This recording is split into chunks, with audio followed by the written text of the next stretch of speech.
নমস্কার।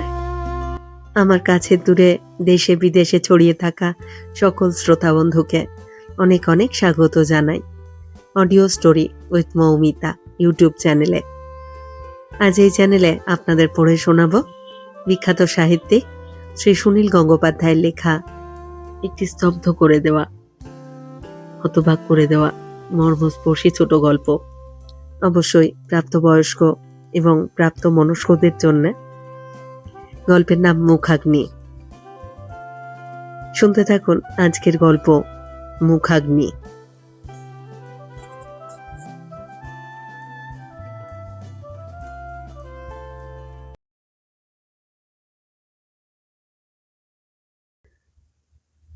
বাবা বললেন, দেখ তো, কি যেন একজন মেয়ে লোক ঘরের মধ্যে দিয়ে ওদিকে চলে গেল।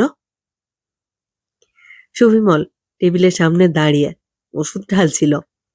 বলল, কই, কেউ না তো।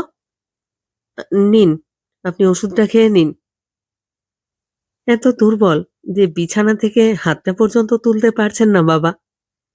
৩-৪ দিন দাড়ি কামানো হয়নি।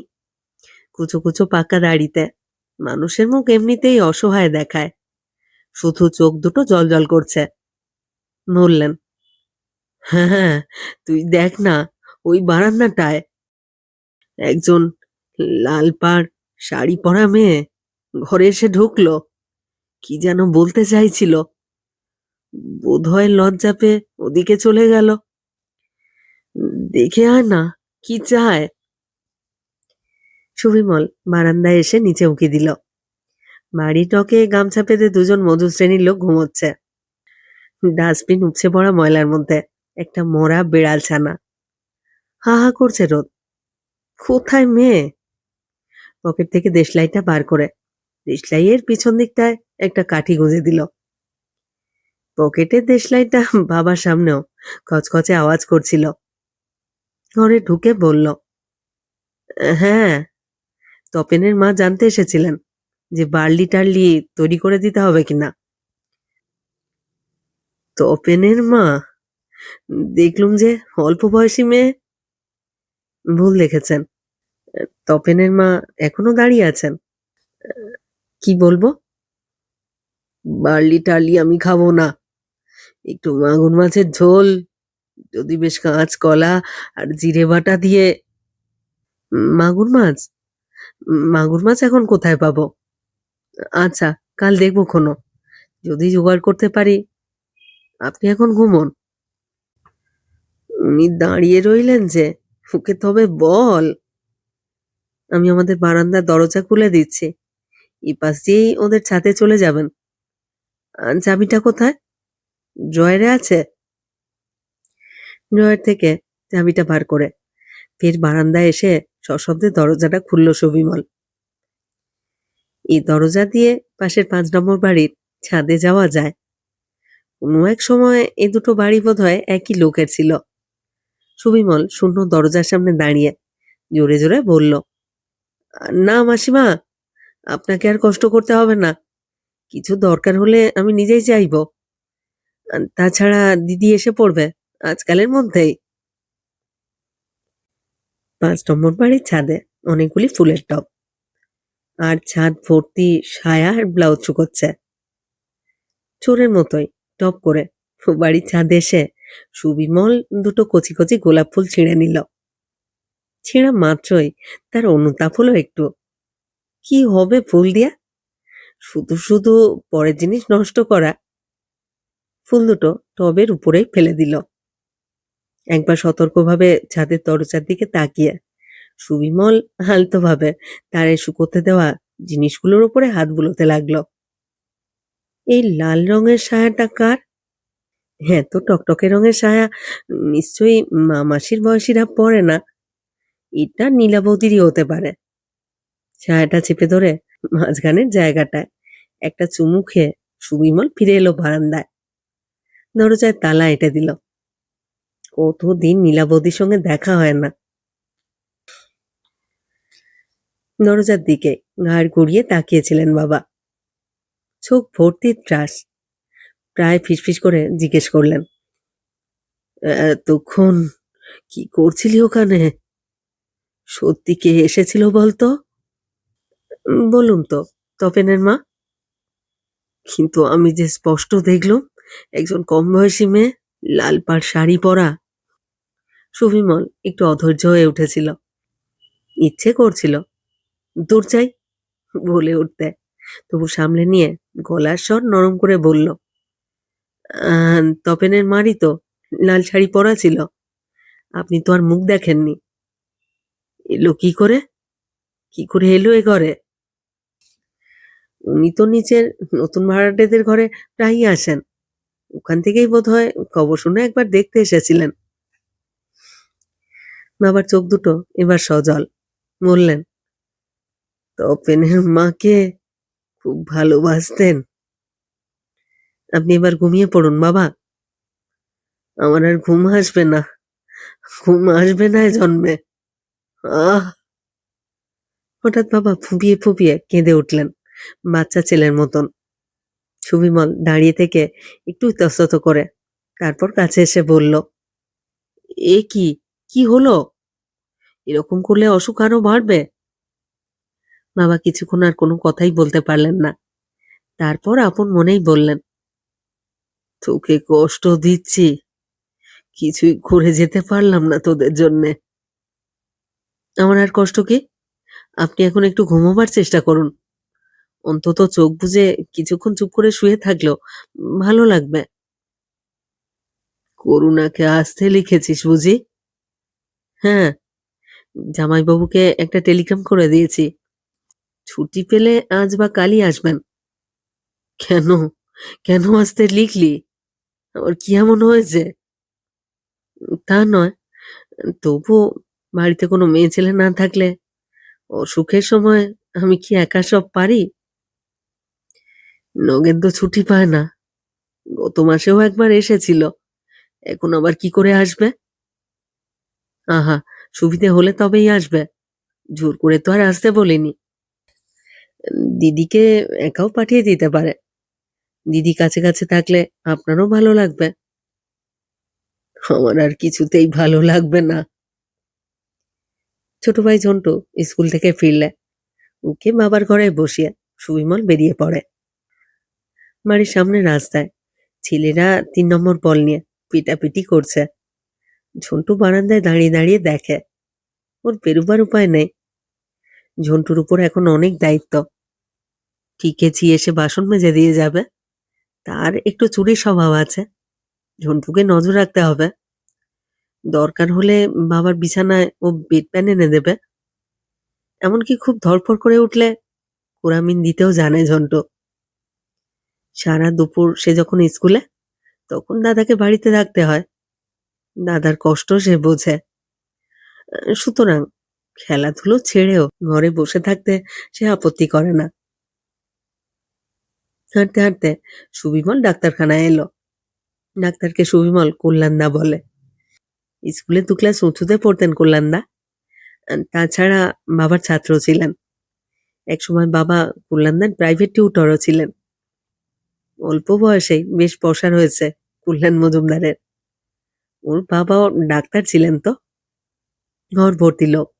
এর মধ্যে ২-১ জন রোগী নয়, তারা কাগজ পড়তে এসেছেন। এত লোকের মধ্যেও সুবিমলকে দেখতে পেয়ে ব্যগ্র হয়ে কল্যাণদা জিজ্ঞেস করলেন, কি স্যার কেমন আছেন আজ? একজন বুড়ো মতন লোকও জিজ্ঞেস করল, ধীরেনবাবুর অসুখ বুঝি? তাই, মাসখানেক ধরে বাজার করবার সময় ওর সঙ্গে দেখা হয় না। তা কি অসুখ?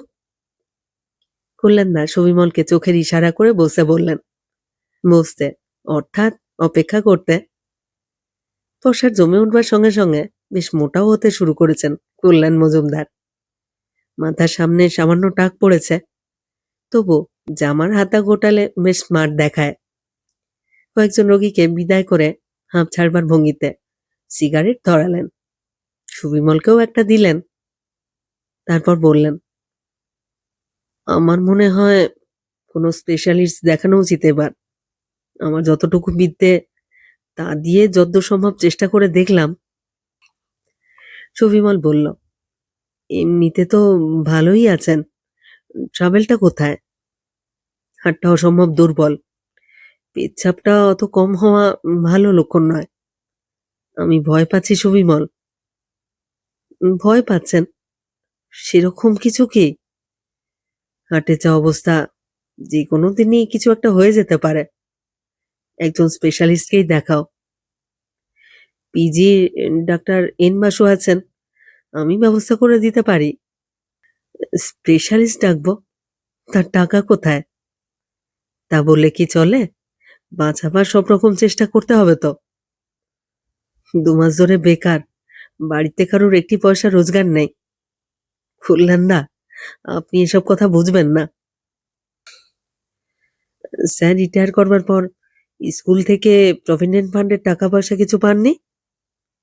কি জানি, পেয়েছিলেন বোধহয়। বাড়িতে তো এখন কোনো টাকা কড়ি দেখছি না।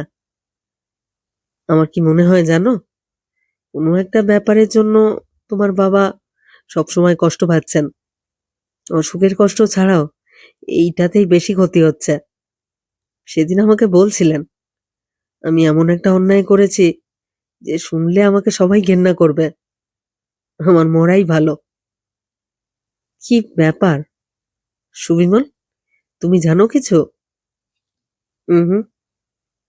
এখন আবার একটা অন্য উপসর্গ দেখা দিয়েছে। ভূত দেখছেন যখন তখন। আজ তো দুপুরেই।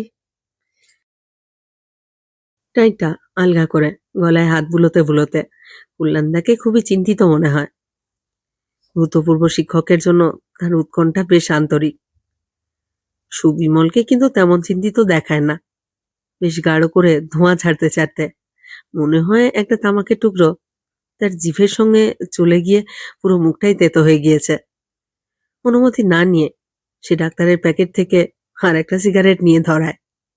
তারপরে বলল, আমার আর ভালো লাগছে না। কল্যাণদা একটু অসহিষ্ণু মুখ করে বললেন, পরেশবাবুকে আমি তোমার চাকরির জন্য বলে রেখেছি। সামনের মাসেই বোধহয় হয়ে যাবে। এবার আর ইউনিয়ন টিউনিয়ন করো না সুবিমল। আচ্ছা, করুণা দিয়ে আসছেন নাকি? হ্যাঁ, দিদি কালকের মধ্যেই এসে যাবে বোধহয়। বাড়িতে কোনো মেয়ে না থাকলে কি অসুখের সেবা হয়? তুমি আর একলা কত দূর করবে? আচ্ছা, এই গ্লুকোজের ফাইলগুলো নিয়ে যাও। আমি স্যাম্পেল হিসাবে পেয়েছিলাম, এর দাম লাগেনি। ওহো, ওষুধ টষুধ সব আছে তো? সুবিমল উঠে দাঁড়ায়। অন্য অনেক শাঁসালো রুগী বসে আছে। বিনা পয়সার করতে সুবিমলের সঙ্গে আরো বেশিক্ষণ কথা বললে কল্যাণদার মুখে এরপর তেলতেলে ধরনের দাগ ফুটে উঠবে। দরজার কাছে গিয়েও আবার ফিরে এসে অদরকারি কথার মতন সুবিমল জিজ্ঞেস করে, একটা কথা কল্যাণদা, সত্যি করে বলুন তো, বাবার এবারের অসুখ সারবে?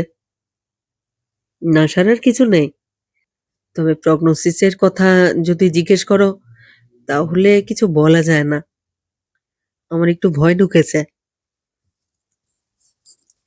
বাড়ি গিয়ে রান্না করতেই হবে, এটা ভেবেই সুবিমলের গা চলে যায়। রান্নার কাজটা বাবাই করতেন। অসুখ হবার পর পাশের বস্তি থেকে একজন উড়ে ঠাকুর আনা হয়েছিল। 2 দিন ধরে তারও জ্বর। মায়ের কথা ভেবে রাগ হয় সুবিমলের। অত সাত তাড়াতাড়ি মরবার দরকারটা কি ছিল?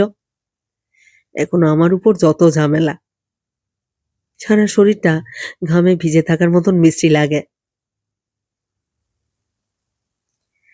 1.5 বছর আগে যে দোকান থেকে ঘড়িটা কিনেছিল সেই দোকানে গিয়ে সুবিমল হাত থেকে ঘড়িটা খুলে বলল, কিনবেন? দোকানদার বলল, না, আমরা পুরনো ঘড়ি কিনি না। সুবিমল অবাক হয়ে জিজ্ঞেস করে, পুরনো ঘড়ি কি বলছেন? মাত্র 1 বছর আগেই তো আপনারই দোকান থেকে। দোকানদারের একজন বন্ধু পাশে দাঁড়িয়েছিল। সে বলল, "আহ, দেখি দেখি না, কতই বেচবেন?"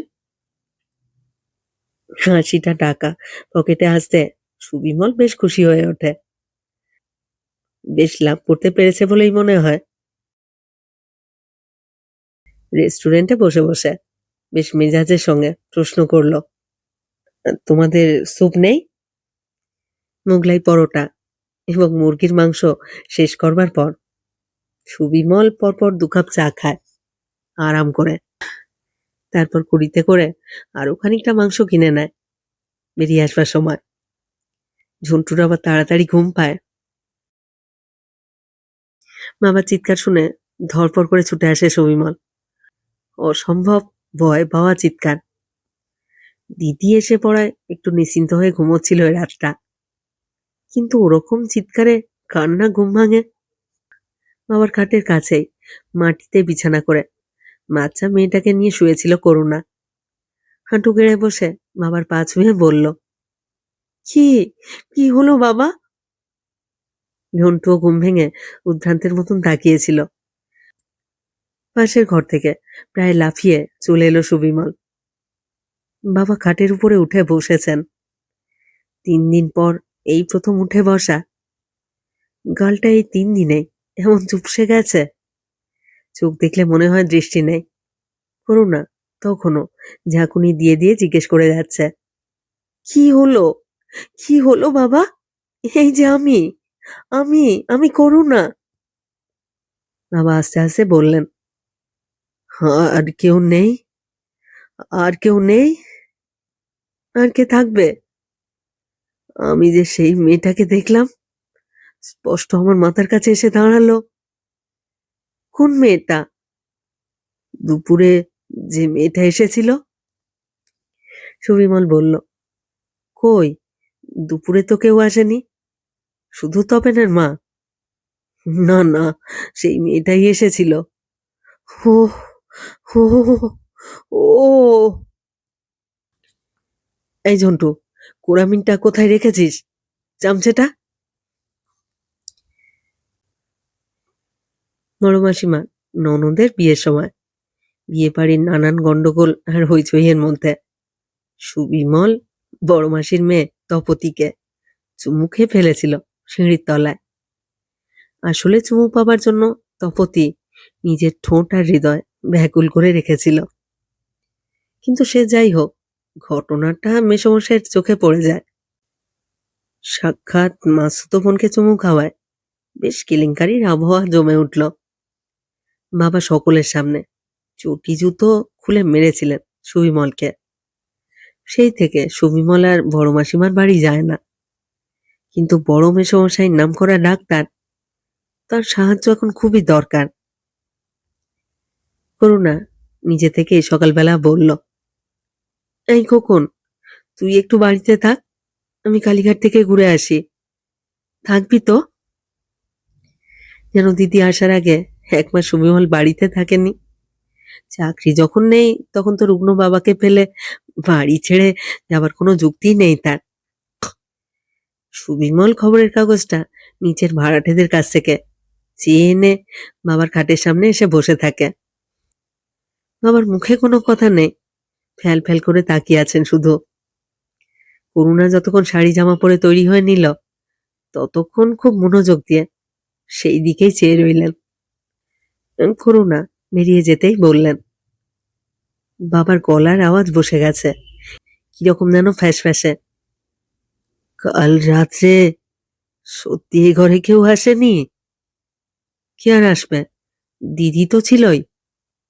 একটু কাছে সরে আয়, আয়। সত্যি কি ভুল দেখলুম? স্পষ্ট দেখতে পেলুম যে মেয়েটা আমার মাথার কাছে এসে। আহ, ঝন্টু অত জোরে জোরে পড়ছে কেন? জোরে পড়লেই বুঝি বেশি পড়া হয়? বারণ কর না। কাল কি দেখলেন? মেয়েটি এসে আমায় বলল, দিন, আমার গয়না দিন। কিসের গয়না? তোর মায়ের গয়না। সুবিমল বাবার চোখের দিকে এক দৃষ্টে চেয়ে থাকে। একটুক্ষণ তাকিয়ে থেকেই দেখতে পায় বাবার 2 চোখ জলে ভরে এলো। সব মানুষের চোখের জলের রং তো একরকম হয় না।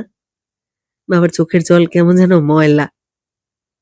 বাবার চোখের জল দেখা তো দূরের কথা, বছর 10 মধ্যে সে বাবার মুখের দিকে এরকম এক দৃষ্টে তাকিয়ে দেখেছে কিনা তাই সন্দেহ।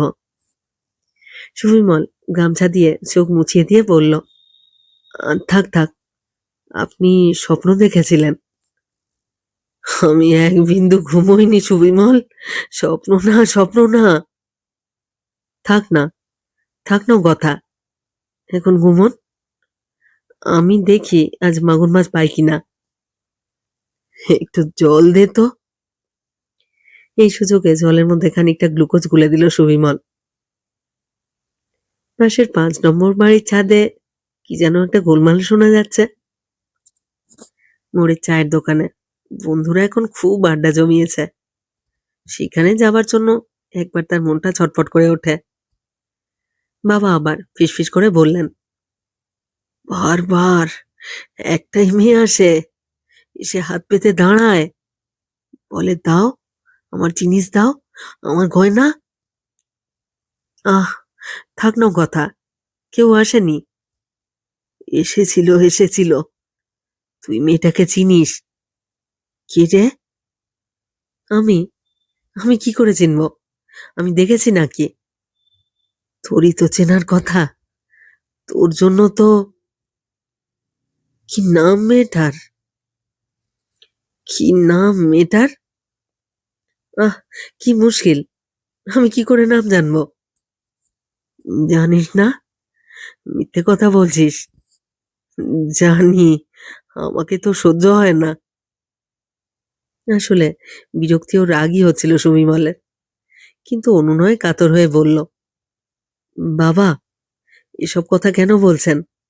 শুধু শুধু আরো শরীর খারাপ করছেন। কি এসে গয়না চাইছে, আমি তা কি করে জানবো? তোর জন্যই তো রেখেছিলাম রে, করুণাকেও দিইনি। তোর মায়ের সোনার রুলি এক জোড়া তার ছেলের বউয়ের জন্য রাখা ছিল, তোর মা দিতে বলে গিয়েছিল। বেশ তো, দেবেন কোনো, যখন সময় হবে দেবেন। আর সময় হবে না কোনোদিন। কেন সব ভাবছেন? কল্যাণদা বললেন আপনার এই অসুখ সারতে আর 7 দিনও লাগবে না। এই ইঞ্জেকশনগুলোর রিয়াকশন শুরু হলেই সেরে উঠে কি লাভ? সে রুলি দুগাছা নেই। নেই? কোথায় গেল? চুরি গেছে? আমি আমি খেয়ে ফেলেছি। অনেকদিন থেকে সুবিমলের সন্দেহ ছিল। সামান্য তো একটা কথা জেনে নিতে সব পরিষ্কার হয়ে গেল। সুবিমলের বন্ধু নিরঞ্জন একদিন বলেছিল, এই, তোর বাবাকে দেখেছি ডালিমতলায় গুপিদের আড্ডায় ঘোরাঘুরি করতে। ও জায়গাটা কিন্তু ভালো নয়। বুড়ো মানুষ, একটা বিপদে পড়বেন। সুবিমল হাসতে হাসতে বলেছিল, আমি আমার বাবাকে শাসন করব নাকি? যেখানে ইচ্ছে যাবেন। ডালিমতলার মোড়ের কাছে একদল বকা ছোঁড়া জটলা পাখি আড্ডা দেয়। বাজার করে একদিন ফিরছেন ধীরেনবাবু। একটা ছেলে এসে একেবারে সাষ্টাঙ্গে প্রণাম করে বললে, স্যার, আমায় চিনতে পারেন? আমি 48-এর ব্যাচ ছিলুম। সব ছাত্রের মুখ মনে থাকে না, সেই জন্য যে কোনো যুবককেই চেনা চেনা লাগে। বললেন, হ্যাঁ হ্যাঁ, তোমার নামটা কি যেন? আমার নাম যতীন। আমার কাকারাও আপনার ছাত্র ছিল। আপনার ছাত্র ছিল স্যার? আপনি নাকি ঘর ভাড়া খুঁজছেন? হ্যাঁ, তোমার সন্ধানে আছে নাকি? যেখানে থাকি ছাদ দিয়ে বড্ড জল পড়ে। স্যার, আপনি একটা বাড়ি কিনবেন? কলকাতা শহরের বুকের উপরে একটা ছোট্ট একতলা বাড়ি, মাত্র 13,000 টাকা দাম। তালা খুলে যতীন ওকে বাড়ির মধ্যে নিয়ে এলো। এখন খালিই পড়ে আছে 4খানা বড় বড় ঘর, ছোট উঠোন, রান্নাঘর, বাথরুম। বাথরুমের চৌবাচ্চাটাও কি বিরাট! একটা ঘরে একটা ময়লা শতরঞ্জি পাতা, এখানে ওখানে ঝোলের দাগ আর মাংসের হাড়, কয়েক প্যাকেট তাস ঘর ভর্তি ছড়ানো। 15 বছর আগে মাত্র 450 টাকা কাঠায় টালিগঞ্জে 2 কাঠা জমি কিনে রাখতে বলেছিলেন অ্যাসিস্ট্যান্ট হেডমাস্টার। তখন কেনা হয়নি। আজ একটা গোটা বাড়ি। নীরেনবাবু হেসে বলেছিলেন, এই বাড়ির দাম তো অনেক বেশি হে। সংকুচিত ভাবে যতীন বলে, তা তো অনেক বেশি হবে স্যার, কিন্তু আপনি আমাদের মাস্টার মশাই, আপনি তো এই বয়সেও অনেক বেশি কষ্ট করে আছেন, তা তো আমাদের ভালো লাগে না। আপনাকে আমি ওই দামে দিতে চাই। শুনে ধীরেনবাবুর লোভ হয়। লোভ তো আর হিসেব করে আসে না, গল্পেও তো শোনা যায় গুরু দক্ষিণা হিসেবে কোনো মহৎ ছাত্র বাড়ি বা জমি দানও করে। দীর্ঘশ্বাস ফেলে তিনি বললেন, তুমি যে এইটুকু বললে তাই যথেষ্ট। তোমাকে দু হাত তুলে আশীর্বাদ করি বাবা। ও বাড়ি কেনবার সামর্থ্য আমার নেই, 13,000 টাকাই বা আমি কোথায় পাবো? আপনি তো রিটায়ার করেছেন স্যার, শুনলুম। আপনার প্রভিডেন্ট ফান্ডের টাকা নেই? সে তো সামান্য টাকা, অনেক ধারটারও ছিল। স্ত্রীর শ্রাদ্ধেও খরচ হয়ে গেল, মেয়ের বিয়েতে গেছে, এখন 1,000 মাত্র পড়ে আছে পোস্ট অফিসে। বাড়ি কেনা আমাদের পক্ষে স্বপ্ন, তুমি যদি বরং ভাড়া দাও। দুদিন বাদে ধীরেনবাবু আবার আবার সেখানে ঘুরে এলো সন্ধেবেলা। ভিতরে তুমুল তাস খেলা চলছে। হাতে সিগারেটটা ফেলে উঠে এসে যতীন বলল, স্যার, কিছু ঠিক করলেন? ধীরেনবাবু উত্তর দিলেন, না, জানতে এলাম তুমি ভাড়া দিতে রাজি আছো কিনা। কিনবার সামর্থ্য আমার নেই। আদর করার মতন করে সারা বাড়িটার গায়ে চোখ বুলোতে লাগলেন। ছোটর উপর বেশ ছিমছাম বাড়িটা। ওকে বাইরে নিয়ে এসে যতীন বলল, স্যার, আমার কিছু ক্যাশ টাকার দরকার ছিল, সেই জন্যই বিক্রি করতে চাইছি। একটা বিজনেস করেছি, কিছু ক্যাপিটাল দরকার। আপনি আমার পার্টনার হবেন?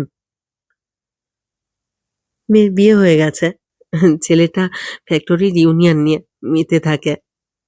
কাজের মধ্যে ছোট ছেলেটাকে সকালে পড়ানো, বাজার আর রান্না, সন্ধেবেলাটা একটা টিউশনি। পোস্ট অফিসের টাকাগুলো আস্তে আস্তে কমে আসছে। সুবিমলটা যদি মানুষ হতো, ভালো করে দাঁড়াতে পারতো, তাহলে কি আর আজ কোনো দুঃখ থাকতো? জিজ্ঞেস করলেন, কিসের বিজনেস? কাস্টমসে যেসব স্মাগল করা জিনিসপত্র ধরা পড়ে সেগুলোর নিলাম হয় স্যার। কাস্টমসে আমাদের চেনা লোক আছে, এগুলো সস্তায় নিলামে কিনে বাজারে দুনো দামে বিক্রি করব। একটু বেশি ক্যাপিটাল চাই, কিন্তু লাভ 10%। প্রথম 1,000 টাকা নিয়ে যতীন স্ট্যাম্পে সই করার রসিদ দিয়েছিল। ধীরেনবাবুই বলেছিলেন, রসিদের কি দরকার, নিজের ছাত্রকে কেউ অবিশ্বাস করে?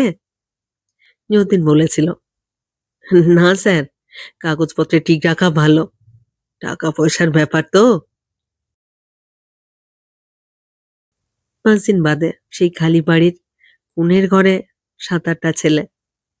গুপি নামে সন্না ছেলেটা হাত ব্যাগ থেকে বান্ডিল বান্ডিল টাকা বার করতে লাগলো। ধীরেনবাবু সেদিন 1700 টাকা পেয়ে হতভম্ব হয়ে গেলেন। মাত্র 5 দিনে 700 টাকা লাভ! মাত্র 10 বছর আগেও তার মাইনে ছিল 85 টাকা। বছরে 700 টাকা হতো কিনা সন্দেহ। টাকাটা পেয়ে তিনি ভাবলেন, আর না, এই যথেষ্ট। কিন্তু বাড়িটা কিনে দুখানা ঘর ভাড়া দিলে সারা জীবনে আর চিন্তা থাকে না। আজ 27 বছর ধরে কলকাতায় 11খানা বাড়ি বদলানো হয়েছে, এখন আর ইচ্ছে হয় না। কোথাও নিশ্চিন্ত হয়ে থাকতে ইচ্ছে করে। যতীনকে বললেন, এই বাড়ি এই বাড়ি কিন্তু তুমি আমাকে না বলে অন্য কারুকে বিক্রি করতে পারবেন না। বাড়ির টাইটেল ঠিক আছে তো যতীন? মাস 1.5 বাদে গুপি ঠোঁট উল্টে বলল, ব্যবসায় লাভ ক্ষতি তো আছেই স্যার, তা না জেনেই ব্যবসা করতে এসেছিলেন? স্যার, আপনি তো আর কচি খোকা নন, আবার টাকা জোগাড় করুন। নীরেনবাবু যতীনের হাত জড়িয়ে ধরে বলেছিলেন, বাবা, আমার টাকা চাই না, আমার গয়নাগুলো অন্তত ফেরত দে, আমার স্বর্গতার স্ত্রীর গয়না। যতীন সান্ত্বনা দিয়ে বলেছিল, আপনি ভাববেন না স্যার, ওগুলো নষ্ট করিনি, বাঁধা দেওয়া আছে, আর একটা দাও মারলেই ছাড়িয়ে নিয়ে আসবো। যতীন আজ আর সিগারেটটা ফেলেনি। গুপি আর তার বন্ধুরা গ্লাসে করে মদ খাচ্ছে। মাংসের ঝোলের মধ্যে একটা মাছি আটকে আছে। এতদিন পর এই প্রথম যেন এসব চোখে পড়ল। কি বিশ্রী পরিবেশ, কি বিশ্রী এদের ব্যবহার আর ভাষা। মাস্টার মশাই বলে আর সম্মান করে না, ব্যবসার পার্টনারের মতন দেখছে। লোভে তাকে কোথায় নিয়ে এসেছে। এই বাড়ি, এই বাড়িটার জন্যই তো। সামান্য একটা একতলা বাড়ি, খুব বেশি লোভ কি? ধীরেনবাবু কেঁদে ফেললেন। গুপি যতীনকে ধমকে বলল, এই জন্যে তোকে বলি, বুড়ো বুড়োকে এর মধ্যে ঢোকাসনি। রিস্ক নিতে জানে না, তবু ব্যবসার শখ আছে। আর মাস্টারমশাই, আপনি এবার কেটে পড়ুন তো, আর একটা লট ধরতে পারলে আপনার টাকা ফেরত দিয়ে দেব। ধীরেনবাবুর আর তো উপায় নেই। প্রত্যেকদিন সন্ধ্যেবেলা এখানে এসে বসে থাকেন। ওরা নির্বিকার ভাবে সব ভুলে কিস্তিকেউর করে, তাস মদ নিয়ে বসে থাকে। একদিন কোথা থেকে দুটো মেয়ে ছেলেকে নিয়ে এলো। গা ঘিনঘিন করে। লোক তাকে এখানে দেখলে কি বলবে, কিন্তু উপায় তো নেই। কাকে গিয়ে কথা বলবেন? এসব বদ ছেলের সঙ্গে তিনি চোরাই জিনিসের ব্যবসার অংশীদার হয়েছিলেন। এদের ছেড়ে দিলেও তো সর্বস্ব গেল। এখন এদের হাতে পায়ে ধরেও যদি কিছু ফেরত পাওয়া যায়।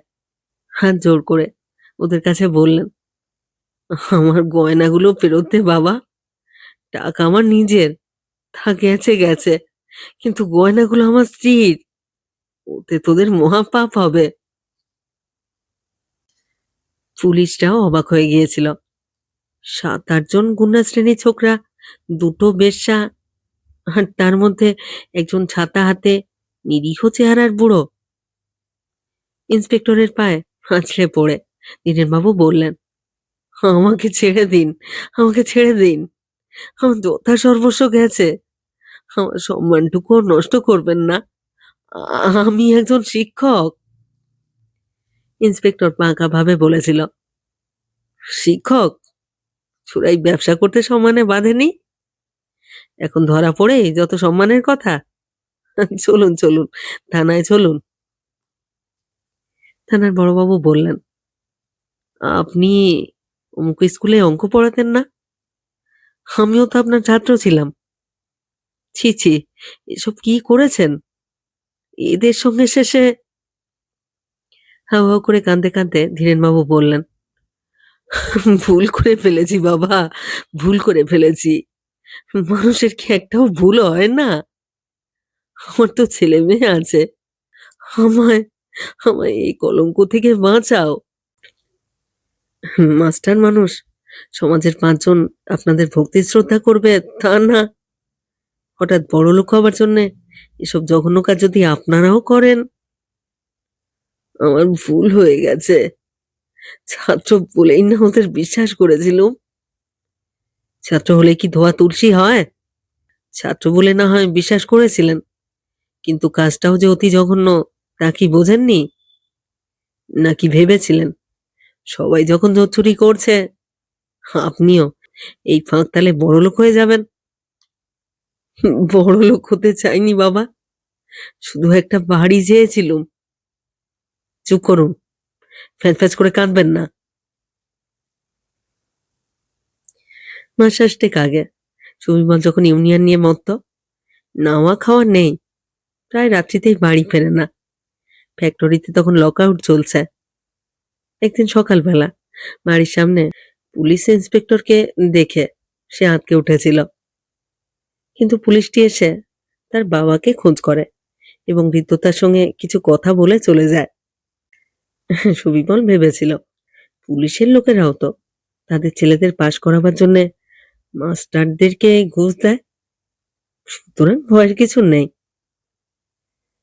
ওর বন্ধু নিরঞ্জন বলেছিল, তোর বাবা গুপিদের আড্ডায় কেন যে যান বুঝি না। ওরা কিন্তু ডেঞ্জারাস। শুনলাম গুপিদের সবাইকে অ্যারেস্ট করেছে। দেখিস তোর বাবাও বিপদে না জড়িয়ে যান। সুবিমল হাসতে হাসতে বলেছিল, কি মুশকিল, বাবাকেও কি আমি চালচলন শেখাবো নাকি? বাবার যা ইচ্ছা হয় তাই করবেন, আমি কি ওকে উপদেশ দিতে পারি? ছেলে মানুষ তো নন। বড় মেসোমশাই বাবার নাড়ি ধরে আছেন। সুবিমল বড় মেসোমশাইয়ের চোখের দিকে তাকাতে পারে না বলে অস্বস্তি বোধ করছিল। ঘর ভর্তি লোক, পাড়া শুদ্ধ লোক রুগী দেখতে এসেছে। এতদিন বাড়িতে মেয়ে মানুষ ছিল না বলে অন্য মেয়েরাও আসেনি। এখন করুণা এসেছে। দুপুরের ঘুম নষ্ট করে পাড়ার যাবতীয় মেয়ে আজ এ ঘরে। বাড়িওয়ালা বলল, মাস্টার মশাইয়ের এরকম অসুখ, কিন্তু আমার ছেলের যে সামনেই পরীক্ষা, তুমি একটু পড়িয়ে দাও না কদিন। সুবিমল উত্তর দিল, আপনার ছেলেকে আমি খুব ভালো করে চিনি, ওর লেখাপড়া হবে না, ওকে আপনি ব্যবসায় ঢুকিয়ে দিন। পাশের ঘরে এসে সুবিমল জামা কাপড় বদলাচ্ছিল। নীলাবতী এসে একবার কাঁধে হাত রেখে নরম গলায় বলল, হা, ভেঙে পড়ছো কেন? পুরুষ মানুষ কি চেহারা হয়েছে কদিনে? সুবিমল অবাক হয়ে ঘুরে তাকালো। যা চলে, তার ভেঙে পড়বার খবর নীলাবতী কিরকম করে জানে? নীলাবতী নীল রঙা শাড়ি পরতে ভালোবাসেন সবসময়। আচ্ছা, সেই লাল সায়াটাও পরেছেন নাকি আজ? কোনো কথা না বলে সুবিমল নীলাবতীর স্তনের উপরে মুখ ও হাত চেপে দিতে ঝটকা মেরে সরে গিয়ে নীলাবতী বলল, ছি, এ সময়?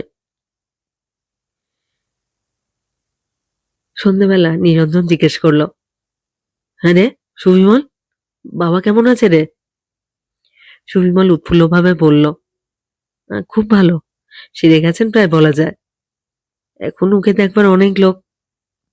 নিরঞ্জন বলল, চল চল, তাহলে আজ কোথাও গিয়ে বসা যাক।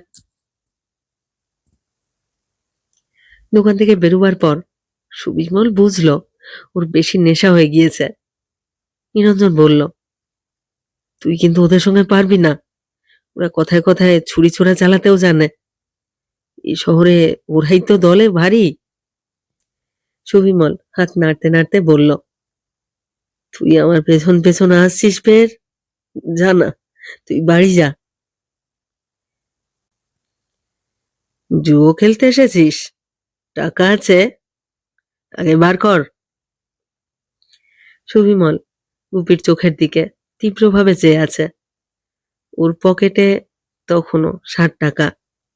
বলল, আয় না, দেখি তোর কত মুরদ। এই ছেলেটা মদ খেতে খেতে আজ মরে যাবে নাকি রে? 300 টাকা জিতেছি আজ। 300 টাকা, 300 টাকা জিতেছি আজ। দে শালা, দে, আমার মায়ের গয়না দে। কে নিয়েছে তোর মায়ের গয়না? দে বলছি, আমার মায়ের গয়না দে, আমার মায়ের গয়না, নইলে কিন্তু তোর। ছাপার অযোগ্য, অশ্লীল অশ্লীল অশ্লীল ভাষা। এই, মুখ খারাপ করবি না শালা, জান নিকলে দেব। আমার মায়ের গয়না দে, আমার মায়ের গয়না দে, নইলে সবাইকে বার করে দেব বাড়ি থেকে।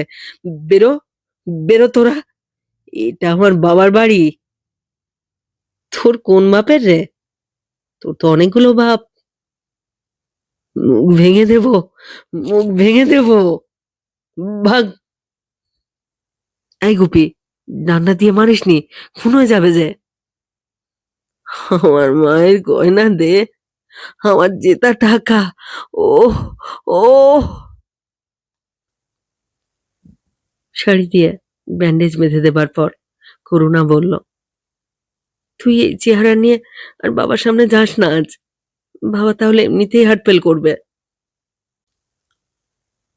দুপুর থেকে অক্সিজেন দেওয়া হচ্ছিল। রাত ৯টা বেজে ৮ মিনিটে সবাই বলল, আহা! লোকটা সারা জীবন শুধু কষ্টই পেয়ে গেল। রিটায়ার করবার পর কোথায় এখন ছেলের বিয়ে দিয়ে একটু সুখের মুখ দেখবে? তা নয়, ভগবান আর করুণা ছাড়া চেঁচিয়ে কাঁদবার মতো আর কেউ নেই। আর সবাই বোবার মতন বসে আছে। কল্যাণদা বললেন, ডেথ সার্টিফিকেট আমি লিখতে পারবো না। আমার কলম দিয়ে মাস্টার মশাইয়ের মৃত্যুর কথা লেখা অসম্ভব। তুমি অন্য ডাক্তার আনো। তপেনের মা ঝন্টুকে জোর করে টেনে নিয়ে গেলেন। নীলা বৌদি করুণাকে সান্ত্বনা দিচ্ছে। ৮ ঘন্টার মধ্যে মেসোমশাই এসে সার্টিফিকেট লিখলেন। মাসিমার এখন ৯ মাস চলছে, তিনি আসতে পারেননি। বসে থেকে কি হবে? তোমার বন্ধু বান্ধবদের খবর দাও। বন্ধু বান্ধব? নিরঞ্জনের আজ নাইট ডিউটি। অবিনাশ আর শেখর শিলং বেড়াতে গিয়েছে। রাত্রির বেশি হয়নি, মাত্র 11:30। ডালিমতলা বেশি দূর নয় তো। নরম করে দরজা খুলে সুবিমল বলল, আমার বাবা মারা গেছেন। ঘরে কেউ কোনো কথা বলল না, চুপ করে চেয়ে রইল। সুবিমল চিৎকার করে বলল, দে, আমার টাকা ফেরত দে। সেদিন ৩০০ টাকা জিতেছিলুম, দে, আমার টাকা দে। কেউ কোনো কথা বলল না। গুপি চুমুক শেষ করে গিলাসটা নামিয়ে রাখল। ঘরের মাঝখানে এসে দাঁড়িয়েছিল সুবিমল, ভয়ঙ্কর চেহারা মুখের। যতীন বলল, স্যারের অসুখ হয়েছে শুনিনি তো। আহা, এমন ভালো লোক ছিলেন। গয়না চাই না, গয়না চাই না, দে, দে, আমার টাকা দে। শ্মশানে পোড়াবার খরচ নেই আমার। যতীন নিচু হয়ে শতরঞ্জি থেকে নোটো খুচরোগুলো জড়ো করে উঠে দাঁড়ালো। তারপর বলল, নিয়ে যাবার লোকও তো লাগবে রে। চল চল, আমরা যাচ্ছি। আয় গুপি। ইস, শরীরটা এমন চুপসে গেছে। ১ মাস আগেও তো দেখেছিলুম। মুখটা অতখানি হাঁ করা কেন? বুঝিয়ে দে না। চোখ দুটো তো খোলা, পাতা দুটো টেনে নামিয়ে দে। বুঝিয়ে দে না। চোখ দুটো তো খোলা, পাতা দুটো টেনে নামিয়ে দে। মরা মানুষের মুখ বন্ধ করা যায় না। নীলা বৌদিদের ছাদের টবের ফুল ছিঁড়ে আনা হয়েছে সাজাবার জন্য। করুণা বাবার পায়ে আলতা মাখিয়ে চাপ তুলে নিল। করুণা, মরার আগে তোমার বাবা কি কথা বলেছেন? কি আর বলবেন, গোটা দিনটাই আজ কোনো জ্ঞান ছিল না। কাল রাত্রিরে শুধু বিড়বিড় করে বলছিলেন, বাড়ি বাড়ি। মেসোমশাই নিজের ছোট ছেলেকে বললেন, হুম, ঘাটের ধারে যেও না যেন, এখন জোয়ার, নদী একেবারে ভরা, ঠান্ডা হাওয়াও দিচ্ছে, গলার বোতামটা আটকে দিও। বাবার খুড়তুতো ভাই হিরেন কাকা বললেন, আমি আর থাকতে পারছি না রে সুবিমল, আমাকে কাল অফিসে বেরোতেই হবে। এক্সটেনশনের চাকরি তো। যোগা পুরুত বিড়বিড় করে মন্ত্র পড়ে যাচ্ছে। ডোমেরা কাঠ সাজিয়ে বলল, হালকা লাশ, ফুটতে বেশি সময় লাগবে না, 1.5 ঘন্টা বড় জোর। এক গোছা প্যাঁকাঠিতে আগুন জ্বালিয়ে পুরুত বলল, আর নিন নিন, আপনি জ্যেষ্ঠ সন্তান তো, আপনি প্রথম মুখাগ্নি করুন। মুখটা তো হাঁ করাই আছে, কি ক্ষুধার্ত আর লোভীর মতন দেখাচ্ছে। জ্বলন্ত প্যাঁকাটির গোছাটা হাতে নিয়ে একটুক্ষণ চুপ করে দাঁড়িয়ে রইল সুবিমল। তারপর গুপি যতীনের দিকে তাকিয়ে শান্তভাবে বলল, তোরাই মুখে আগুন দে। বাবা তো বলতেন, ছাত্ররা সবাই আমার সন্তানের মতন।